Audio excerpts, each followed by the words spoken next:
بسم الله الرحمن الرحيم.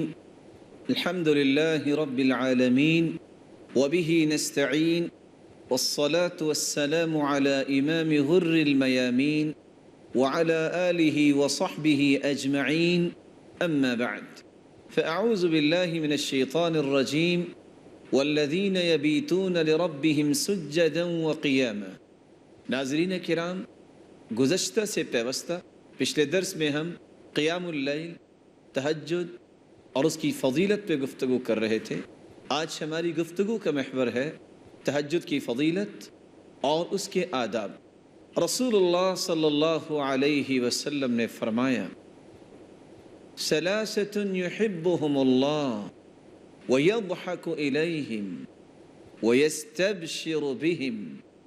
تین ایسے بختور ہیں، تین لوگ ایسے سعادت مند ہیں جن لوگوں کو دیکھ کے اللہ رب العزت مسکراتے ہیں، ایسے سعادت مند ہیں جن کو اللہ رب العزت پسند فرماتے ہیں، اور یستبشر بہم، اللہ رب العزت کو وہ تینوں بہت خوش کرتے ہیں۔ اور ان تینوں میں سے ایک شخص وہ ہے والذی لہ امرأۃ حسناء، جس کو اللہ تعالیٰ نے اچھی بیوی دی ہے، وہ خوبصورت بیوی کا خامد، وفراش لین حسن، اور اس کا بستر بھی بڑا ملائم ہے، بڑا اچھا ہے۔ فیقوم من اللیل، وہ نہیں پرواہ کرتا بیوی کی، نہیں پرواہ کرتا اس نرم و ملائم بستر کی، اور اللہ کے سامنے کھڑا ہو جاتا ہے۔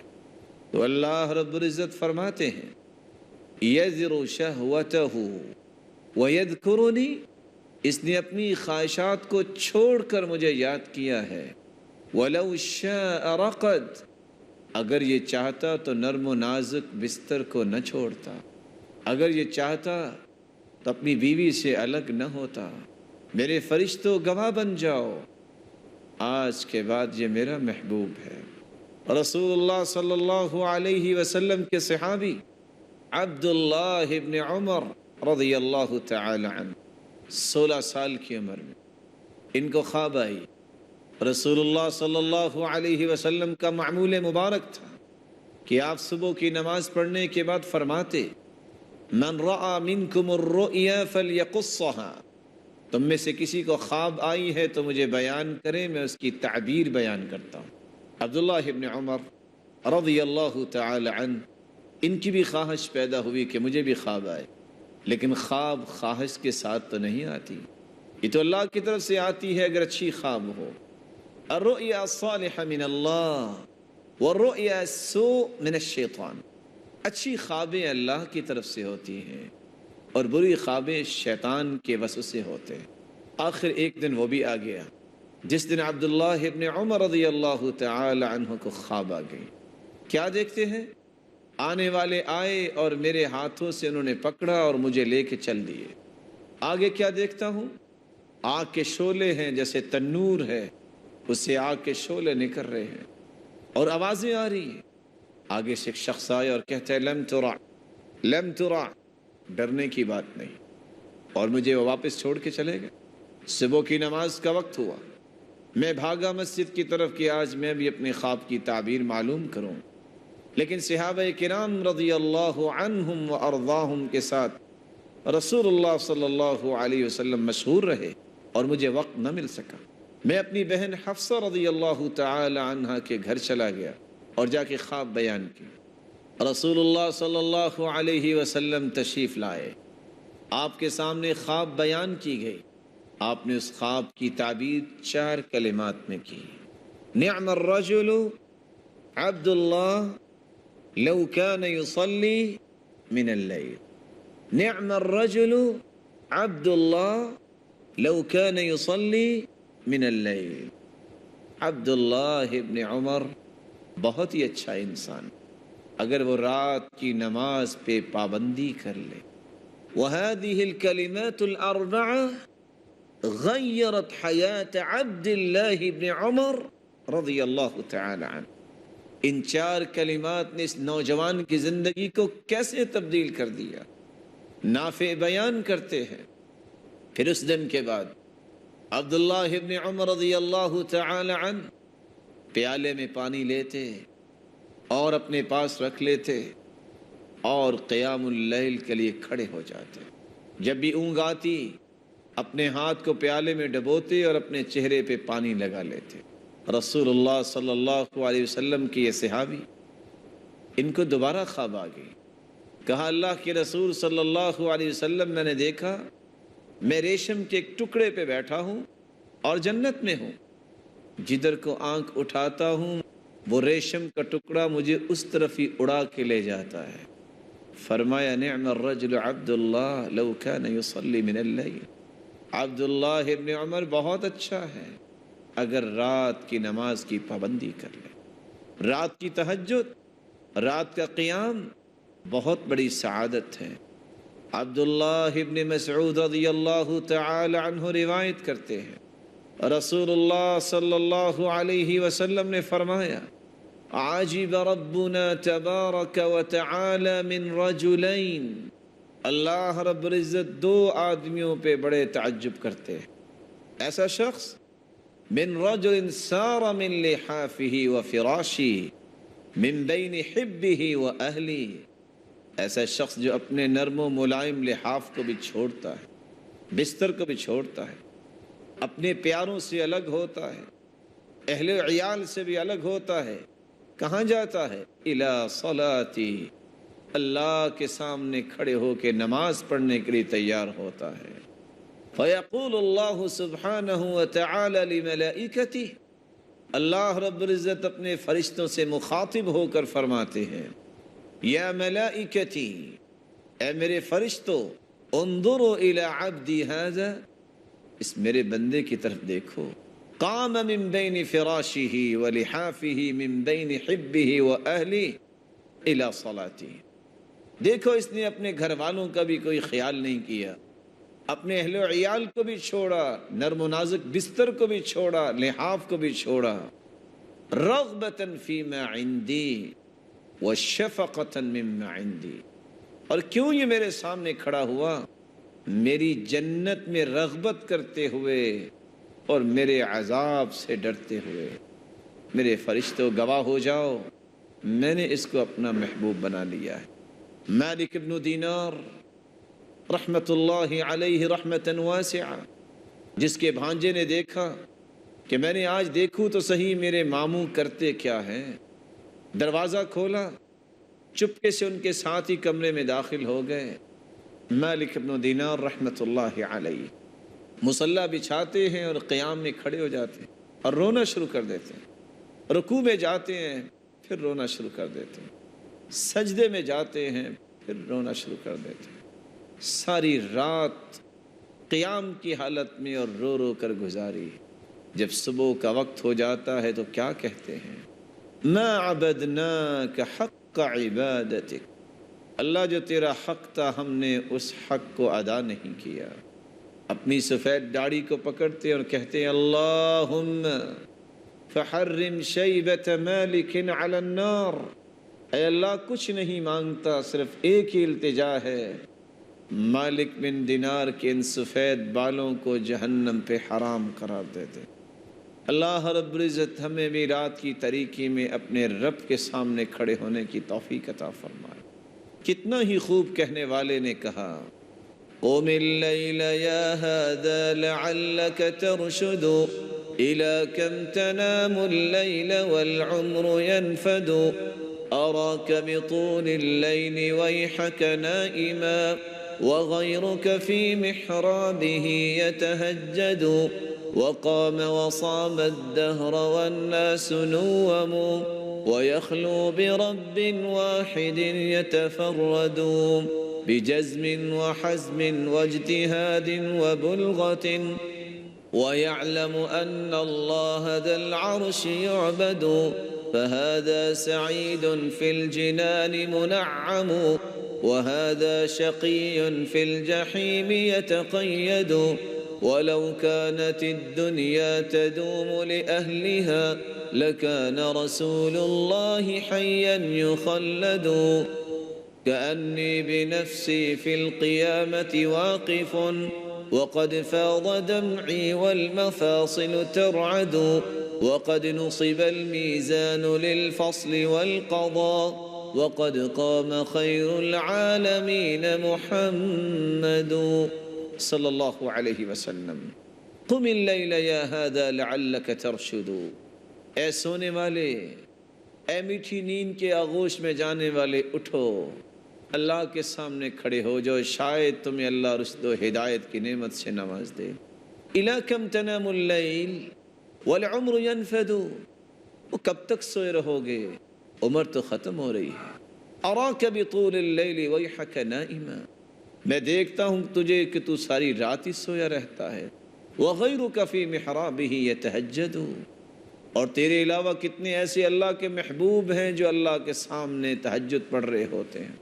وَقَامَ وَصَامَ الدَّهْرَ وَالنَّاسُ نُوَّمُ، روزے بھی رکھتے ہیں، قیام بھی کرتے ہیں اور لوگ سوئے ہوتے ہیں۔ وَيَخْلُو بِرَبٍّ وَاحِدٍ يَتَفَرَّدُ، اور یہ اکیلا اللہ رب العزت سے مناجات کرتا نظر آتا ہے۔ بِجَزْمٍ وَحَزْمٍ وَاجْتِهَادٍ وَبُلْغَةٍ، کس طرح اپنے عزم کے ساتھ اور باقاعدگی کے ساتھ، کس طرح کوشش کے ساتھ اپنے رب کا تقرب حاصل کرتا ہے۔ وَيَعْلَمُ أَنَّ اللَّهَ ذَا الْعَرْشِ يُعْبَدُ، اور وہ جانتا ہے کہ عبادت کے لائق صرف ایک اللہ کی ذات ہے۔ فَهَذَا سَعِيدٌ فِي الْجِنَانِ مُنَعَّمُ، یہی وہ شخص ہے جو اللہ کی جنت میں نعمتیں دیا جائے گا۔ فَهَذَا شَقِيٌّ فِي الْجَحِيمِ يَتَقَيَّدُ، اور جو نماز پڑھتا ہی نہیں ہے، جس کو اللہ رب العزت کے ساتھ تعلق ہی نہیں ہے، یہ شخص و قیامت کے دن جہنم میں قیدی بنا دیا جائے گا۔ وَلَوْ كَانَتِ الدُّنْيَا تَدُومُ لِأَهْلِهَا، اگر دنیا میں کسی کو بقا ہوتی، لَكَانَ رَسُولُ اللَّهِ حَيًّا يُخَلَّدُ، تو اللہ کے رسول صلی اللہ علیہ وسلم کو بقا ہوتی، لیکن وہ بھی اللہ کے پاس چلے گئے۔ كَأَنِّي بِنَفْسِي فِي الْقِيَامَةِ وَاقِفٌ، مجھے ایسے لگ رہا ہے کہ میں قیامت کے دن کھڑا ہوں۔ وَقَدْ فَاضَ دَمْعِي وَالْمَفَاصِلُ تَرْعَدُ، اور میرے آنسو بہہ رہے ہیں اور میرے جسم کے اعضاء کانپ رہے ہیں۔ وَقَدْ نُصِبَ الْمِيزَانُ لِلْفَصْلِ وَالْقَضَاءِ، اور ترازو قائم کر دیا گیا ہے فیصلے کے لیے اور وزن کرنے کے لیے۔ وَقَدْ قَامَ خَيْرُ الْعَالَمِينَ مُحَمَّدٌ، اور رسول اللہ صلی اللہ علیہ وسلم سفارش کے لیے کھڑے ہیں۔ لیکن کن کی سفارش ہوگی، لیکن کن کے نام اعمال میں نیکیاں زیادہ ہوں گی؟ جو رات کی تاریکی میں اللہ کے سامنے کھڑا ہو کے اپنے رب کو مناتے ہیں۔ اللہ رب العزت ہمیں بھی توفیق عطا فرمائے۔ ناظرین کرام، ابھی چند لمحات کا وقفہ ہوگا، وقفے کے بعد ہم دوبارہ آپ کی خدمت میں حاضر ہوں گے۔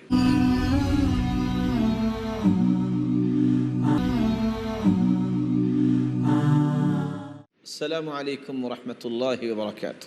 ناظرین کرام، وقفے سے پہلے ہم یہ بیان کر رہے تھے، رات کا قیام بہت بڑی نعمت ہے، بہت بڑی سعادت ہے، اور یہ صالحین کا شعار ہے، یہ اللہ کا تقرب حاصل کرنے والوں کا وطیرہ ہے۔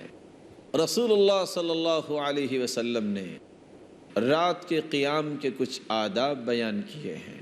ان آداب میں سے پہلا ادب، انسان رات سوتے وقت نیت کر کے سوئے کہ میں نے رات کی تاریکی میں اللہ کے سامنے کھڑا ہونا۔ رسول اللہ صلی اللہ علیہ وسلم کا فرمان معظم ہے، من اتی فراشہ وهو ينوي ان يقوم يصلي من الليل فغلبت عيناه حتى اصبح كتب له ما نوى وكان نومه صدقة عليه من ربه عز وجل۔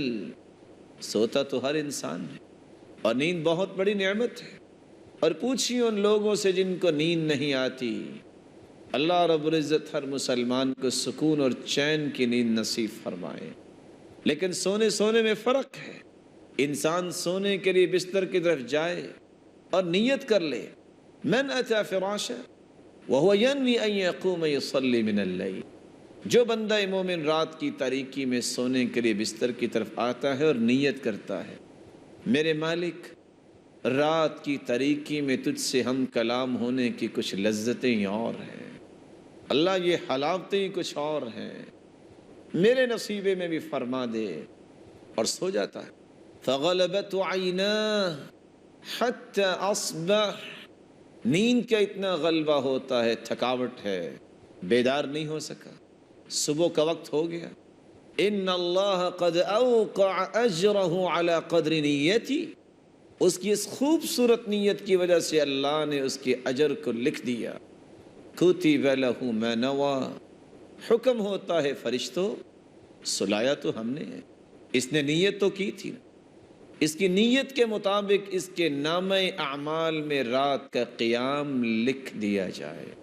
وَكَانَ نَوْمُهُ صَدَقَةً عَلَيْهِ مِن رَبِّهِ عَزَّ وَجَلَّ، میرے فرشتوں رات کی تاریکی میں لوگ صدقہ بھی کرتے رہے، یہ میرا بندہ سویا رہا، نیت کر کے سویا تھا، میرے فرشتوں اس کی نیند کو بھی اس کے نامہ اعمال میں بطور صدقہ لکھ دیا جائے۔ تہجد اور قیام اللیل کے آداب میں سے پہلا ادب یہ ہے کہ انسان سوتے وقت نیت کرے، تاکہ اگر انسان ہے، کمزور ہے، نہیں اٹھ سکا تو اللہ تہجد کے اجر و ثواب سے اس کو محروم نہیں کرتا۔ دوسرا ادب یہ ہے انسان رات کو سوتے وقت وضو کر کے سوئے، اور رسول اللہ صلی اللہ علیہ وسلم نے فرمایا طہروا هذه الاجساد طہرکم اللہ فإنه ليس من عبد يبيت طاہرا إلا بات معه في شعاره ملك لا ينقلب ساعة من الليل إلا قال اللهم اغفر لعبدك فإنه بات طاہرا۔ لوگوں اپنے جسموں کو پاک صاف رکھا کرو، بندہ مومن کا دل جس طرح پاکیزہ ہوتا ہے وہ اپنے جسم کو بھی ہر وقت پاک صاف رکھتا ہے، بلکہ اپنے ماحول کو بھی پاک صاف رکھتا ہے۔ رسول اللہ صلی اللہ علیہ وسلم نے فرمایا طہروا ساحاتکم فإن أنتن الساحات ساحات اليہود، اپنے ماحول کو صاف ستھرا رکھا کرو، کیونکہ سب سے بدبودار ماحول میں رہنے والے تو یہودی ہوتے ہیں۔ اور رسول اللہ صلی اللہ علیہ وسلم نے فرمایا اپنے جسموں کو پاک صاف رکھا کرو، اللہ تمہیں پاکیزہ بنائے۔ جو شخص وضو کر کے سوتا ہے اللہ رب العزت کی طرف سے ایک نورانی فرشتہ اس کی نگرانی کے لیے آسمانوں سے نازل ہو جاتا ہے۔ جو رات گزارتا ہے تو اس کے بستر میں رات گزارتا ہے، یہ رات کی تاریکی میں کروٹیں بدل رہا ہے، دائیں اور بائیں، اس کو کچھ پتہ نہیں، اللہ کا نورانی فرشتہ اس کی حفاظت کے لیے اس کے بستر میں ہے، اور یہ کروٹیں بدلتا رہتا ہے، کوئی گھڑی نہیں ایسی ہوتی فرشتہ دعا میں مشغول رہتا ہے اللہم اغفر لعبدک فإنہ بات طاہرا، اے اللہ یہ تیرا بندہ باوضو ہو کے سویا، اس کے گناہوں کو بھی معاف فرما دیجیے۔ آج حفاظت کے لیے انسان گن مین رکھتا ہے، اور ہوتا یہ ہے کہ بسا اوقات حفاظت کرنے والا ہی خود گھر کی صفائی کر دیتا ہے، اور بسا اوقات حفاظت تو کیا ہونی ہے اس کی بھی جان ماری جاتی ہے، اور جتنا بھی اچھا گن مین انسان رکھ لے اس کو اپنے بیڈ روم میں تو نہیں لے کے جاتا۔ اللہ رب العزت انسان کی نگرانی کروانے کے لیے اس کے بستر میں رات گزارنے کا حکم دیتے ہیں فرشتے کو، جو حفاظت بھی کرتا ہے اللہ کے حکم سے، اور اس کی بخشش کی ساری رات دعائیں بھی کرتا ہے۔ امام ذہبی رحمۃ اللہ علیہ نقل کرتے ہیں مشہور زمانہ عبود ایک چور تھا، 7 راتیں ایک چھت پہ اپنی گینگ کو لے کے بیٹھا رہا کہ اس گھر سے کچھ چرانا ہے، لیکن ہر رات یہ دیکھتا کہ کچھ لوگ قرآن لے کے بیٹھے ہیں۔ آخر تنگ آ کے گھر والے سے پوچھتا ہے اتقیم حلقۃ القرآن فی کل لیلہ، کیا ہر رات ہی اپنے گھر میں درس قرآن کرواتے ہو، قرآن مجید کا حلقہ لگاتے ہو؟ اس نے کہا ایسا تو نہیں ہوا۔ سمجھ گیا کہ یہ پھر اللہ رب العزت کی طرف سے نگران فرشتے ہی ہوں گے، پوری زندگی کی چوریوں سے توبہ تائب ہو گیا۔ تو رسول اللہ صلی اللہ علیہ وسلم نے دوسرا ادب یہ بیان کیا ہے کہ انسان رات کو سوئے تو باوضو ہو کے سوئے۔ تیسرا ادب یہ ہے انسان رات سوتے وقت ذکر کر کے سوئے، جو رسول اللہ صلی اللہ علیہ وسلم نے صحابہ کو سمجھائے۔ اللہم بسمک اموت و احیا، اللہم قنی عذابک یوم تبعث عبادک۔ انسان اللہ کا ذکر بھی کرے، انسان رسول اللہ صلی اللہ علیہ وسلم کی سنت کے مطابق سورۃ الملک کی تلاوت کرے، اور سورۃ الملک کے بارے میں رسول اللہ صلی اللہ علیہ وسلم نے فرمایا سورۃ تبارک ہی المانعۃ من عذاب القبر، جو رات سوتے وقت سورۃ الملک پڑھ لیتا ہے اللہ رب العزت اسے قبر کے عذاب سے محفوظ فرما دے گے۔ ان سورۃ من القرآن ما هي الا 30 آیہ شفعت لرجل، قرآن مجید کی ایک ایسی صورت ہے جس کی 30 آیات ہیں، قیامت کے دن اس شخص کے لیے سفارش کرے گی جو اس کو پڑھتا ہے۔ وفی روایت اخری، اور دوسری روایت کے لفظ ہے خاصمت عن صاحبها، یہ اپنے پڑھنے والے کے بارے میں جھگڑا کرے گا، اور تیسری روایت کے لفظ ہے حتی غفر لہ، یہاں تک کہ اس کے گناہوں کو معاف کر دیا جائے۔ وفی روایت رابعہ، اور چوتھی روایت کے الفاظ ہیں اس وقت تک یہ سفارش کرتی رہے گی حتی ادخلتہ الجنہ، جب تک پڑھنے والے کو جنت میں داخل نہیں کروا دے۔ اللہ رب العزت سے دعا ہے اللہ رب العزت ہمیں ان آداب کو ملحوظ خاطر رکھنے کی توفیق عطا فرمائے، اللہ رب العزت ہمیں تہجد پڑھنے کی توفیق عطا فرمائے اور اپنا تقرب نصیب فرمائے۔ وآخر دعوانا ان الحمد للہ رب العالمین۔